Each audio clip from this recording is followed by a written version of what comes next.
Hey guys, welcome back for another video. Got another dash cam for you. This one is on the higher end. I've done a number of them over the years on the channel, mostly focusing on budget stuff, but this is the latest and greatest. This is from Pelsee. It's the P2 Trio. It's got 3 cameras, a 4K out front, a cabin facing, and a rear facing out the back window. Both of those are 1080p, and the cabin has infrared lights too to give you night vision inside the car. We should have full features, even comes with a card. So let's unbox it. We're going to run through what you get and run through its features. Then I'm going to install it and we'll show you the day and night footage, and then I'll give you my thoughts. We have very sturdy packaging, and inside we have 2 boxes. One for the hardware and one for all the cables and manuals and whatnot. Let's take a look at that first. Okay, we've got a whole bunch of wires. We've got the book. We got some more wires.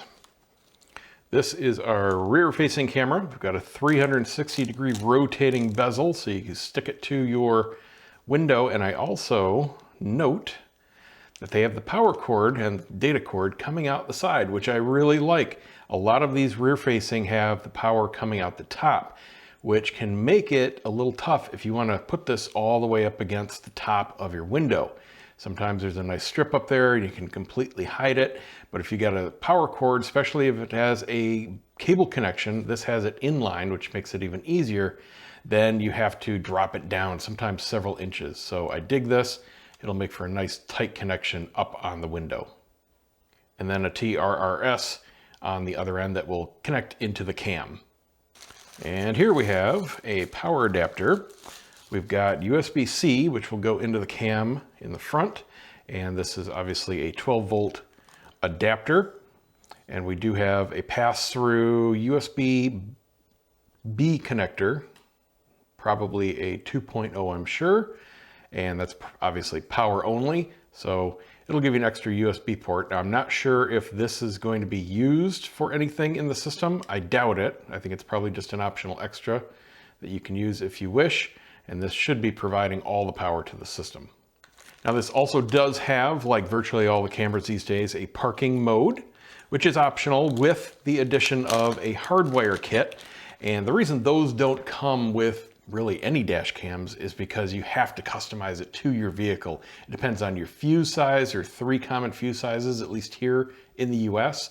So depending on what you need to plug into and where, you're gonna need a special kit. So I'll put links down below to some of those, and also an adapter that I use that I'll show you in a bit here that taps in, not even taps in, it's an adapter into the harness into the back of my powered mirror that gives a USB port. So that makes it super easy just to run a real short cable. Nothing to do with the fuse box at all. However, you can't use the parking mode with that. So it's up to you if that's important or not.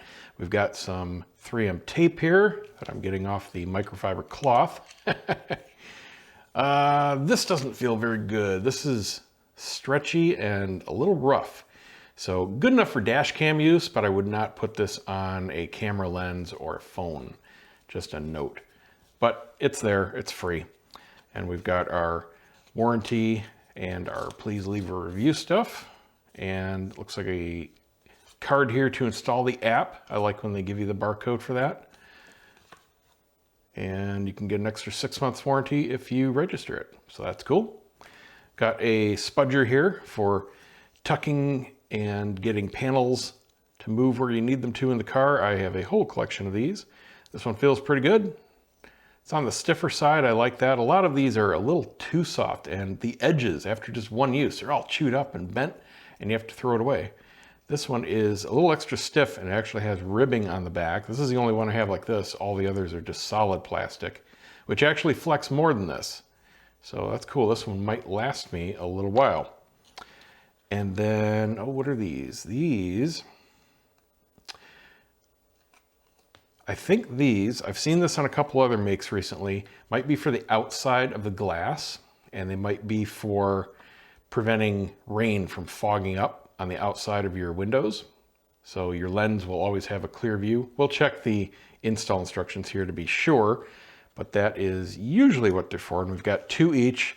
That would be for the front and rear. And then we do have a card. Let's see what it says. It's a 64 gig.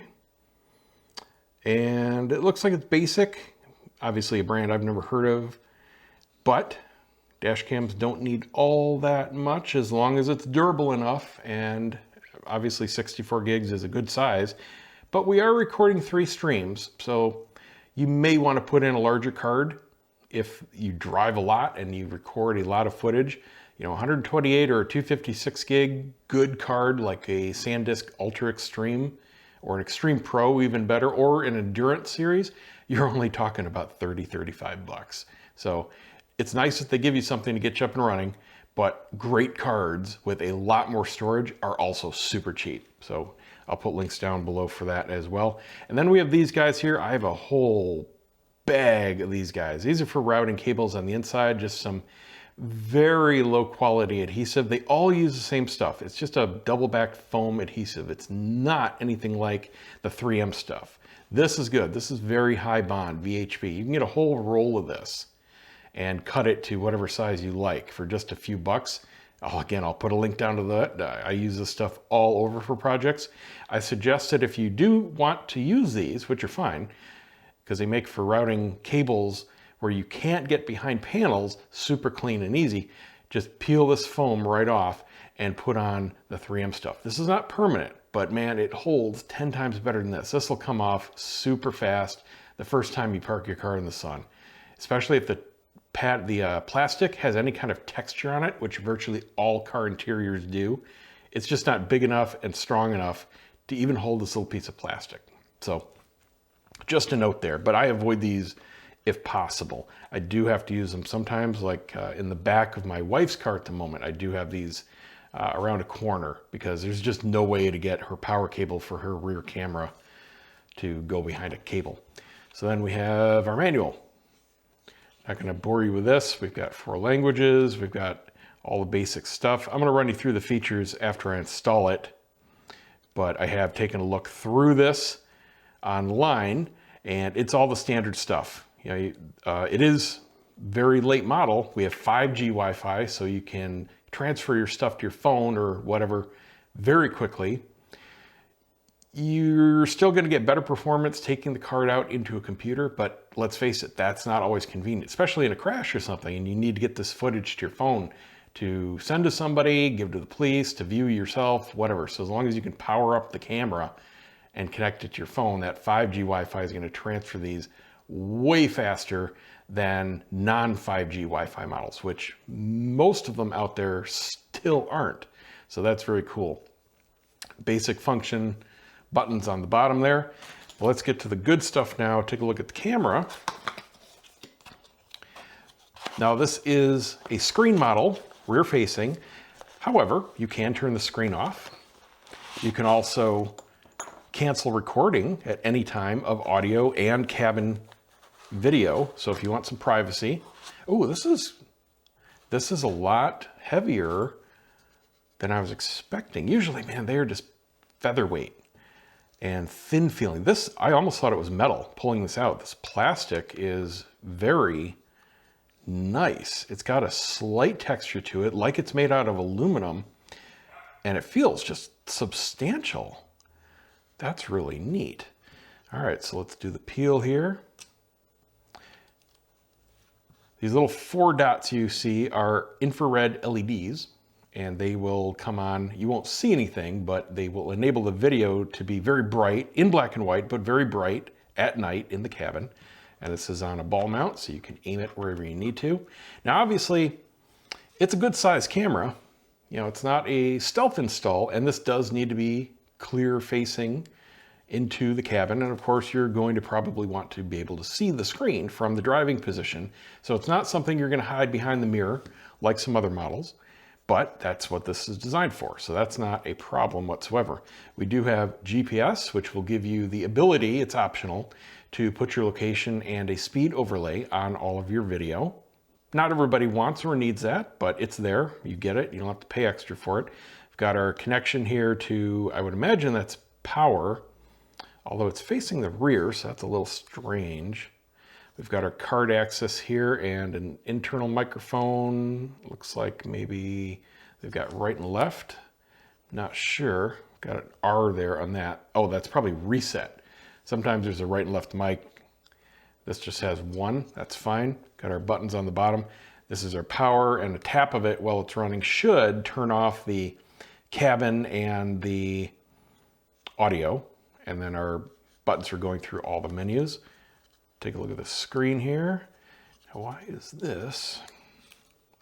Does that tilt? Oh, it does tilt. Okay, that makes a little more sense. That's a nice looking screen. Yes, very nice. I was expecting it to be the typical, just 50-cent screen, but nope, that looks really nice. It's pure black to my eye, and it looks like very slick, glossy plastic. We'll see how it looks off angle in the car. I want to see how it looks hitting some glare from the rear and that kind of thing. Now, what I'm curious about is where the power comes in. That must be it. This is our connection to the rear camera, and this is the power. It's odd that it's facing into the cabin. Oh, well, you do have a 90-degree. It must have to go this way, though. You do have a 90-degree USB-C. Okay, well, that's not too bad. So this is the way it would be facing you in the car. So this does stick up. Obviously, you have a pretty big vertical footprint. This is the angle for adjusting to your windscreen. And this is pretty stiff. I'm not forcing it or anything, but it's not going to move on its own, that's for sure. So if you got a normal-ish windshield, it's probably going to be pretty much all the way forward like that. So that's what it would be looking at, looking back at you. One niggle is I don't like seeing this label here. My eye goes right to it. This, I would probably peel that off first thing so it would be black, because that's what you're looking at on your window. I would really prefer something different as far as a mount. Maybe this lower, maybe a separate snap-on mount, something like that. But we'll see how it performs.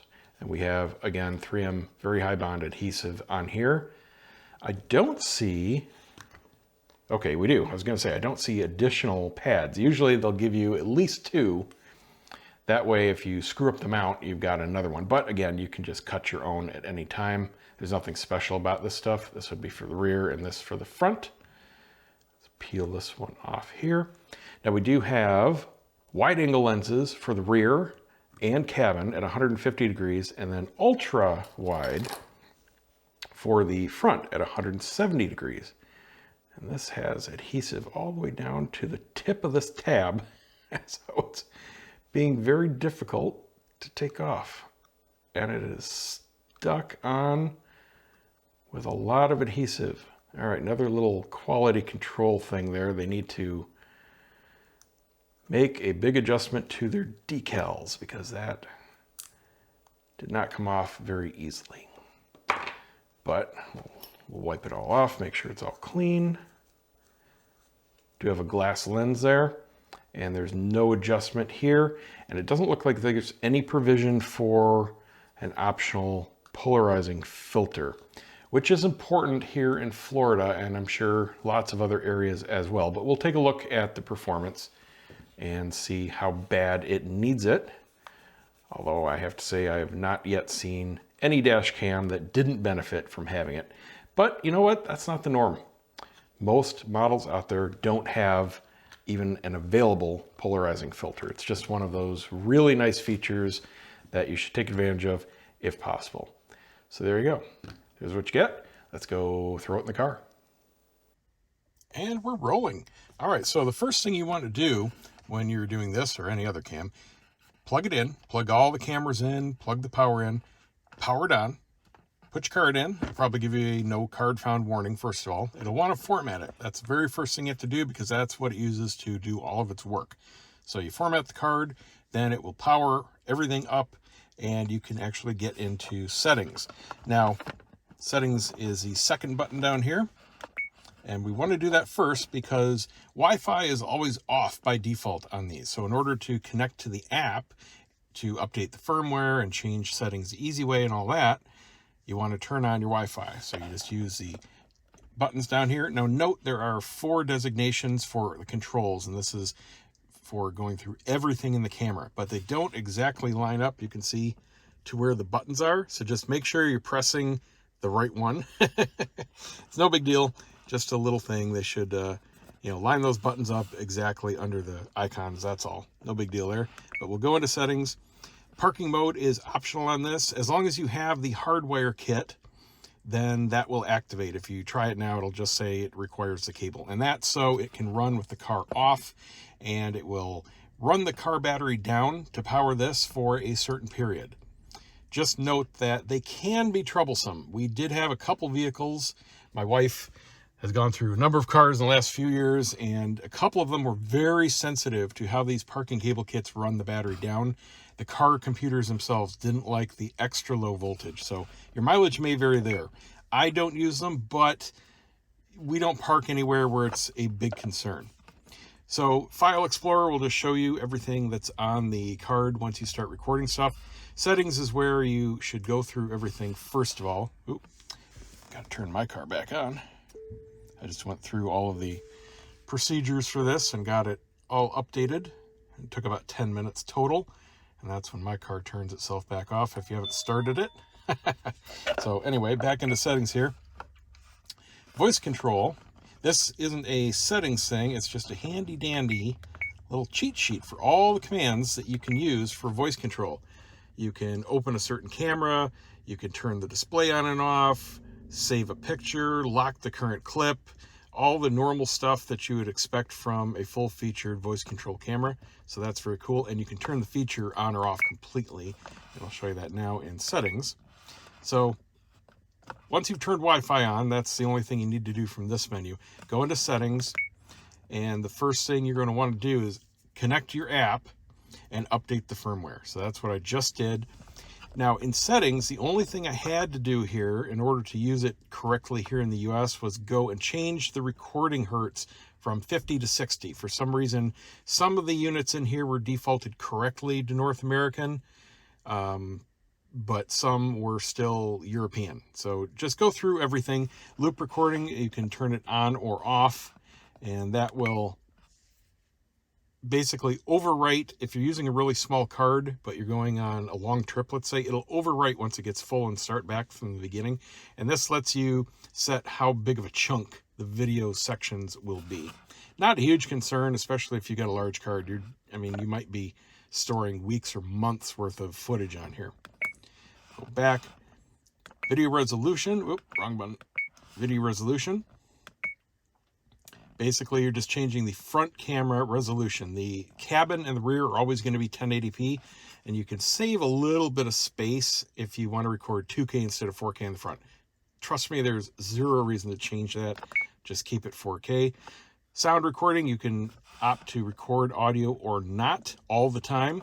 You can also, per use, turn the audio recording on or off manually with this button here.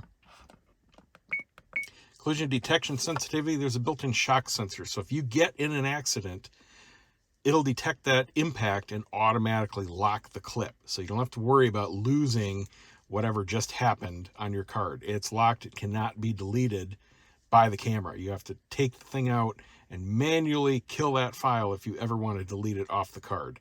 So it just gives you different options of how big of an impact before that locks in. You can change your language. Screensaver will turn off the screen after a certain amount of time, and it gives you some options there. 12 24-hour clocks, self-explanatory. Date and time, you can set that. There is an overlay for the date and time, and you can show it or not. Totally your choice. You can turn this beeping sound on or off when you hit keys, and of course change the volume of all the voice feedback and the buttons. Here's where you can turn voice control on or off globally, change your time zone. Frequency is what I noted you had to change. It defaults here to 50, and we need that 60 in the US. GPS information. Shows what satellites you're connected to and their strength. Now I'm down here. I haven't put this up in the window yet. That'll go all green and probably give us 7 or 8 at all times for a nice solid connection. That'll be nice and standard. Speed unit, this was set correctly, 2 miles per hour.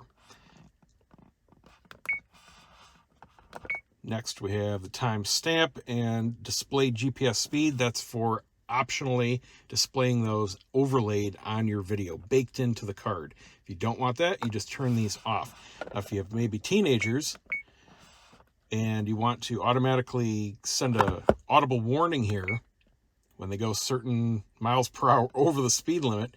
Now, I don't know where it's getting the information from for what it knows the speed limit in. Maybe it's got a database and it's using GPS. No idea. There wasn't any mention of that. And then you can actually calibrate a little bit to the GPS, although I don't know what you would calibrate against. Maybe your phone. I would imagine it's going to be pretty darn accurate. I've never seen that in a dash cam before. And then you can globally turn off the cabin facing camera, and again, you can manually do it per use just by tapping that button, turning it on or off.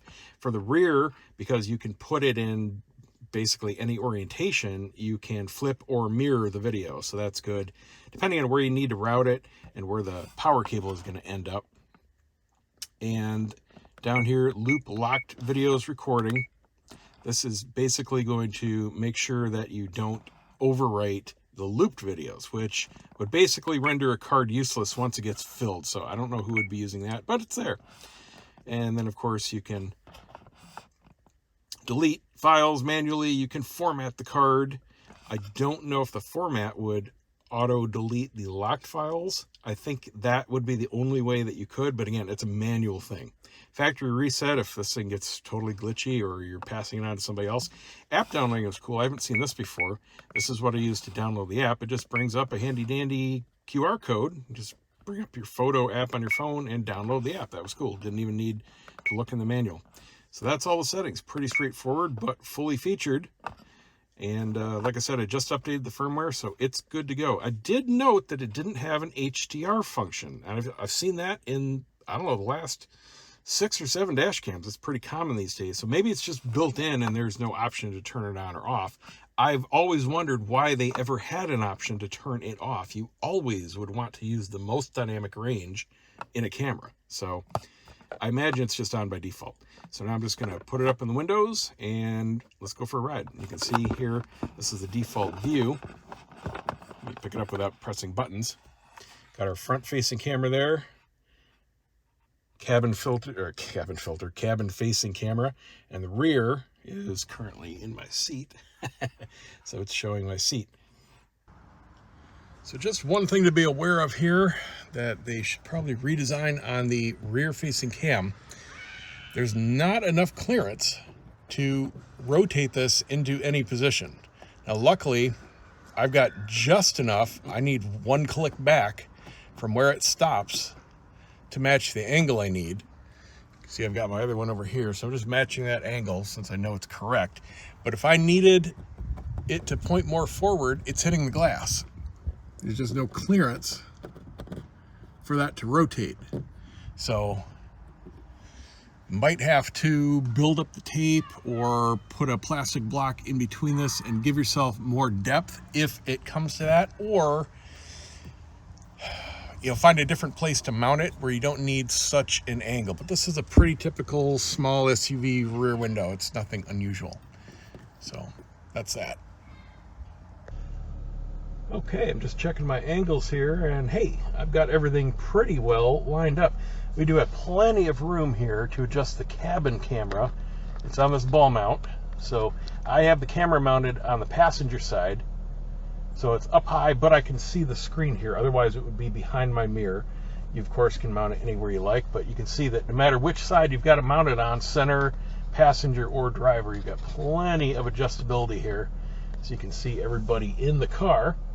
And I will show you at night so we can test this infrared here and see what the back seat looks like. If you want to keep your eye on a couple rows of kids, good for that. Or if you're an Uber driver or something. And looking, I've got the rear view camera in the upper corner there. And the front one, I do need to adjust. So that is actually adjusting the whole mount here. Now, another thing that they could improve is they don't give us any side-to-side shift on the main camera. It's just a vertical swivel mount. It's just a hinge. So ideally, because I have this mounted just to the passenger side of the rear view mirror, I would want to move it to the left a little bit. You can see that my hood isn't quite centered in the camera, and most mounts will give you that option, but this does not. Sun's dipping down, so let's hit the road. We're going to test the audio. Obviously, we want to know what it sounds like here. We'll go through the neighborhood. We've got heavy shadows. We've got very dynamic scenes this time of day. This is like when I like to do my dash cam tests, because it is the extreme. We've got Florida direct sun. We've got dark shadows. Woo! Actually, I need my sunglasses because it is bright.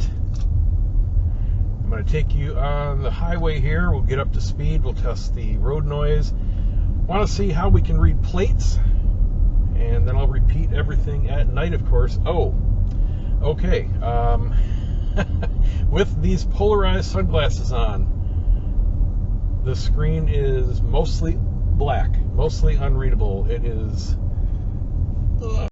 completely black unless I turn my head all the way to the right. So just bear that in mind. I had to make sure the camera wasn't off. Nope, it's not.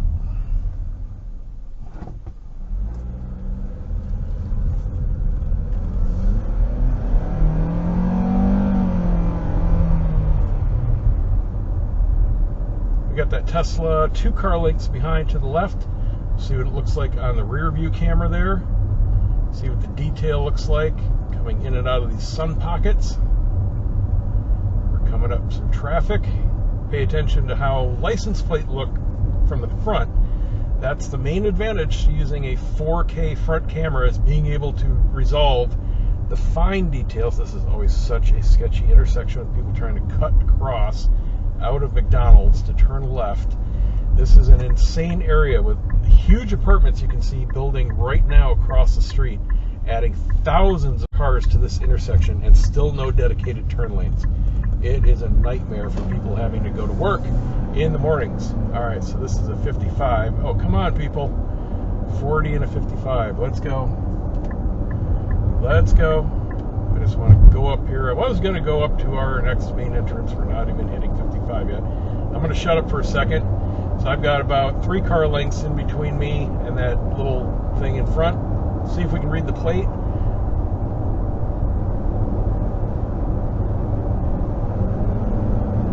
Oh, of course you are. That's where I'm going. Never mind. I'm going to go ahead of you. Yes, I'm going to speed a little bit. Oh no, the sky's falling. This lake to the right, it's part of our nature trail. It starts right down the street from my house, and it's really nice to walk. It's a good 1.5-mile hike. One of my favorite spots to go. Here's our other entrance coming up here. Car on the left. I want to see if you can see it in the ultra wide lens. And we'll go back through the neighborhood here. Wrap it up. We're in shade, coming into sun. Usually with an ultra wide lens, it does kind of compress the details. So I wouldn't be shocked if you had to be really close to something to see a plate. That's okay though. Usually if something happens, there is going to be a point where you're going to get a close proximity shot anyway. Hey, welcome back, guys. All right, just a note, it takes about 8 seconds from the car giving power to the camera until it's recording. So there are certainly some cameras out there that are faster as far as that goes, but it's not too out of the realm of norm. So we are now obviously at nighttime. Let's run through the neighborhood here. Got our Christmas lights up. It is a few days before Christmas. I was originally going to be doing this review over a week ago, but we had just non-stop huge storms and then cloudy skies. And I always like to do these reviews with nice, bright, sunny afternoons so we can see what it really looks like in the worst case scenarios. I know most of the rest of the country that doesn't have this near constant direct sunlight has much easier conditions for cameras. if you've got an overcast day, pretty much any dash cam out there is going to give you really nice results. Here we've got a mix of street lights, headlights, taillights. We'll get close to these guys up here. I'm going to run through the local parking lot, check out the lighting in there, and again take us out onto the main road just to see if the detail changes with the low light levels.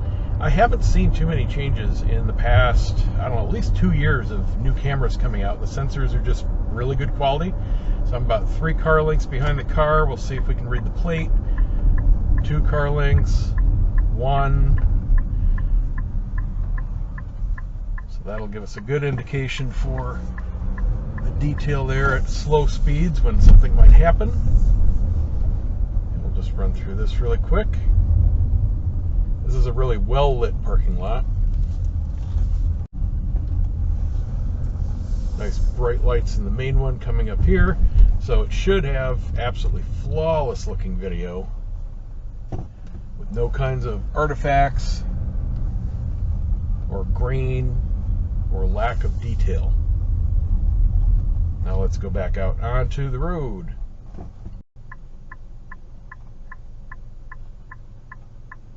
Here's a perfect example of why you need a dash cam, because the world is filled with these morons.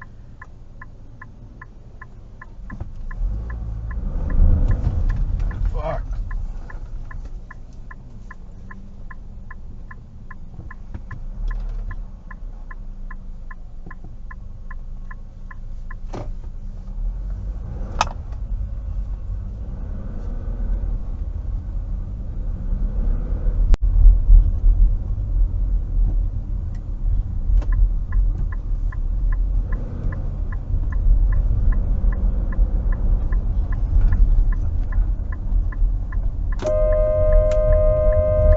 Assholes like him.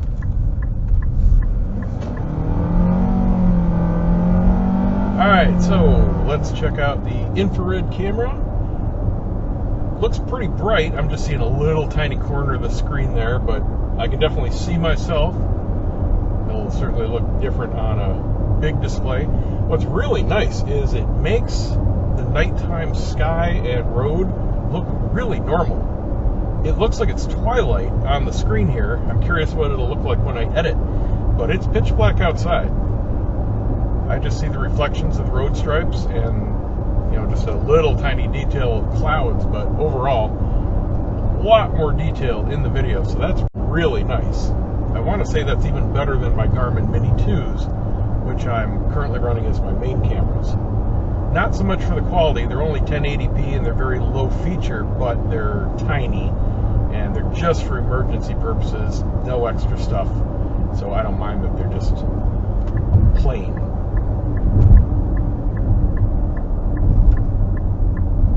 So there you go.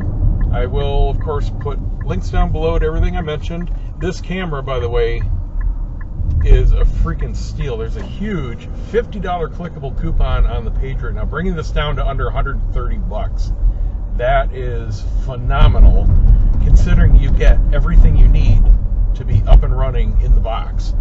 And this is extremely newbie friendly. There's nothing difficult about the install of this from beginning to end. You can be up and running, no joke, in 10 minutes, aching your time reading the manual.